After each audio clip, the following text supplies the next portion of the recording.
नमस्कार मित्रांनो, तुमचं पुन्हा एका नवीन व्हिडिओमुळे स्वागत करतो. आज मला इथला 5वा दिवस आहे आणि आज फक्त एक दिवस एक्सटेंड केला. मान बिन लचकले होते म्हणून, बाकी काय नाही. आज फिरायचं कुठे म्हणून आलो इकडे नमोघाटला. मला वाटलं नमोघाट काय ते बघणार कसं, नमोघाट ते जत्रा सुरू आहे. जत्राच लागल्या मॉलमध्ये जे असतात ना तसं दाखवतो तुम्हाला. हा आहे नमोघाट आणि इकडे सगळं आहे.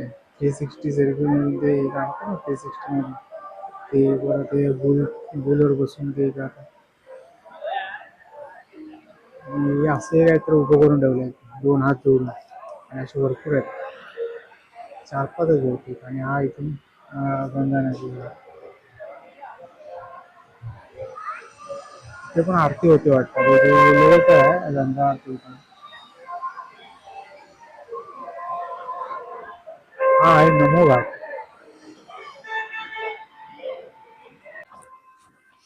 नमोघाटच्या एका साईडला असं आपण चौपाटी बनवून ठेवलं असं वाटतं, चौपाटीसारखंच आहे. किनाऱ्यावर असं व्यवस्थित बांधून ठेवलं, तिकडून असं वॉक बी करू शकतो. लोक तिकडे जातात, बोट तिथे जाऊन आपण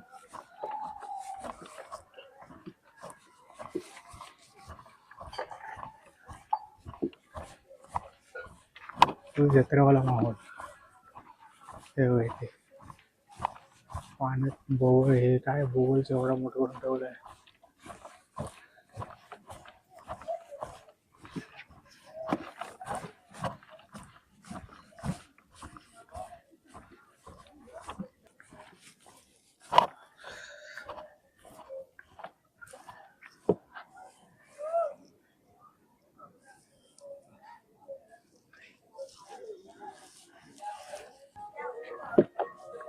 चौपाटी आहे, चौपाटी असं लहान मुलांसाठी भरपूर आहे ते.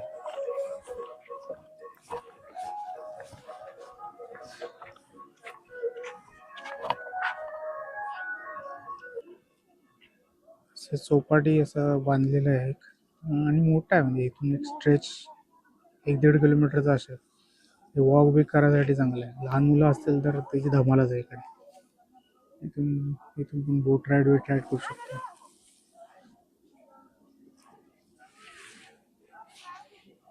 मला वाटलं काहीतरी नमोघाट म्हणजे स्पेशल काहीतरी असेल बांधलं. ठीक आहे, एन्जॉयमेंटसाठी एक दिवस काढला असेल, एक अर्धा दिवस सकाळचा, आणि इथून टाइमपास केला तर ठीक आहे. बाकी असं काही बघणार का नाही.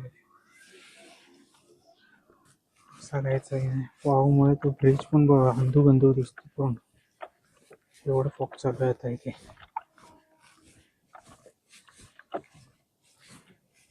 पण थोडं ऊन आहे त्याच्यामुळे बरं वाटतंय.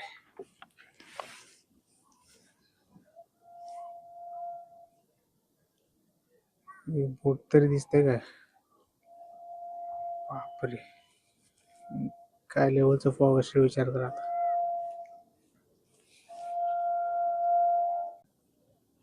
काही लोक बोटे इथून नमोघाट फिरतायत.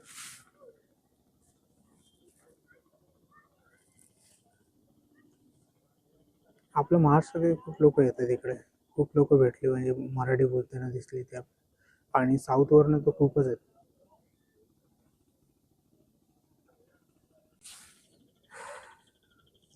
इथे वर होतं ते चालू झालं एका साईडला, त्या कॉर्नरने अजून एक घाट दिसतोय. इथे काय आहे तो माहिती नाही, पण इथे बोटिंग होते बहुतेक. मग आपण बोट बघितलेली बोटिंग करताना ते बहुतेक इथून होते.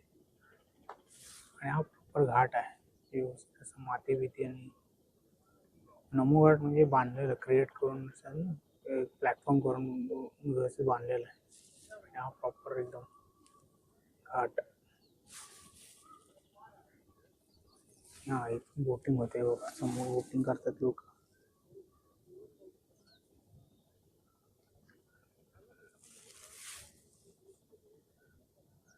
कुठला घाट आहे माहिती नाही, पण बघितलं पाहिजे. सध्या बनारसमध्ये गर्दी इतकी आहे की सकाळी मी हॉस्टेलवर निघालो नमोघाटचे यायला, रिक्षा बघत होतो, रिक्षा येत होती, पण त्या रिक्षाची हालत बघून ती ट्रॅफिक थांबून मी चालत आलो. जवळ 1.5-2 किलोमीटर चालत पुढे आलो. आणि त्याच्यानंतर मग एक सर्कल भेटला, त्या सर्कलवरून मुगाटसाठी शेअर रिक्षा गेली. इथे एक चांगलं आहे की त्या ई रिक्षा असतात त्या काय 10-15 रुपये घेतात आणि 4-5 किलोमीटरसाठी असतं ते शेअरिंगमध्ये, तो पटपट येऊ शकतो. पण आतमध्ये जो मेन जो रोड आहे, मंदिर आणि तो आसपासचा गडोलिया चौक आणि तो सोबत, तो इतका जाम आहे ना की बापरे. मी आज सकाळी आलो आणि बोललो नाश्ता करायला परत ते कचोरीवाल्याकडे जाऊया. बघितलं तर भाई इतकी गर्दी की जवळजवळ 20 मिनटं तरी थांबायला लागणार असतं. परत ते लक्ष्मीच्यावाल्याकडे जायचं होतं. परत लांबूनच फक्त बघितलं, निघालो तिकडून आणि दुसरीकडे जाऊन खाऊन आलो. मला जाऊ दे. फक्त पहिल्याच दिवशी मी तिथे कचोरी खाल्ली होती आणि त्या लक्ष्मीच्यावाल्याकडे आणि चहा प्यायला. बाकी सर्व दिवशी मी बाहेर दुसरीकडे खातोय, त्या गलीमध्ये चांगले भेटतात, ते पण चांगला टेस्ट आहे. आणि काय ते पण सेम कचोरी आणि तेच सेम सगळं हे करतात. मी तिथे खाल्लं. मलई सुद्धा ट्राय केलं.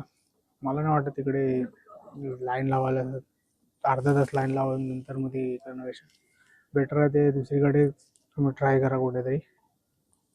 काल आपण बनारसमध्ये 4 दिवस राहून काल मी काशी विश्वनाथ आणि महाकालचं दर्शन घेतलं. दोनदा मी नाही, दोन महाकालच्या इथे त्याच्या अगोदर जाऊन गेटवर बघितलं, गर्दी होऊन रिटर्न आलो. आणि काल तर आपण नेपाळ ह्याच्या गेलेलो, नेपाळ मंदिर, तोच हे एक हे आहे. तिथूनच काशी विश्वनाथचा पण एक डोर आहे, तिथे सुद्धा गर्दी होऊन रिटर्न आलेलो. पण काल काहीतरी एक वेगळा प्रसंग घडला. सांगतो तुम्हाला कसं ते एक बोलतात ना, संकेत पटकन जुळून आले तर काय. इथं सांगतो तुम्हाला थोड्या वेळाची स्टोरी. मुगाट फिरून झालं. आता इथे जो फेमस आहे बुंदी परकोटा घाट, जो इथल्या त्या पेंटिंगसाठी फेमस आहे, तिथे आलं. तिथे जायला परत आपण बनारसच्या गल्लीतून फिरतोय, जाऊया त्या घाटापर्यंत.